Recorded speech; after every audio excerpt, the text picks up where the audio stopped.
আসসালামু আলাইকুম। আমি যেখানে দাঁড়িয়ে আছি এটি ঢাকা কলেজ, উপমহাদেশের সুপ্রাচীন এবং আধুনিক একটি শিক্ষা প্রতিষ্ঠান।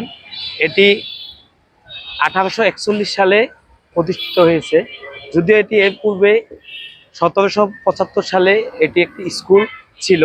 এরপরে 1841 সালে, আজ থেকে 184 বছর আগে এই কলেজটি প্রতিষ্ঠিত হয়েছে। এটি যখন প্রতিষ্ঠিত হয়েছিল তখন এর এর প্রধান অধ্যক্ষ ছিলেন জে আয়ারল্যান্ড, এবং এই শিক্ষা প্রতিষ্ঠানটি 1972 সালে স্নাতকোত্তর শুরু হয়েছিল।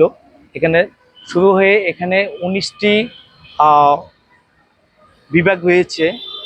এছাড়া এই শিক্ষা প্রতিষ্ঠান থেকে প্রতি বছর প্রায় হাজার হাজার লোক এখান থেকে শিক্ষার্থী সুনামের সাথে বেরিয়ে যায়।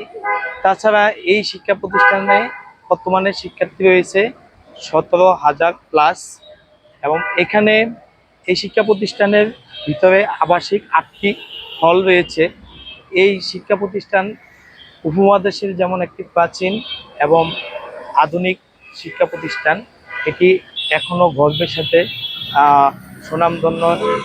এই প্রতিষ্ঠান থেকে যারা যারা বেরিয়ে রয়েছে সুজ্ঞানী এবং তাদের জ্ঞান চর্চা বিভিন্ন জায়গায় তারা প্রকাশিত করে। আমি এই শিক্ষা প্রতিষ্ঠানের শিক্ষার্থী হয়ে আমি গর্বিত। আপনারা যারা আমার ভিডিও দেখতেছেন, আমি এই প্রতিষ্ঠানের শিক্ষার্থী হয়ে আমি এসেছি। যদি আজকে বৃষ্টির দিন এবং বন্ধ ছিল, সবাই ভালো থাকবেন। আসসালামু আলাইকুম।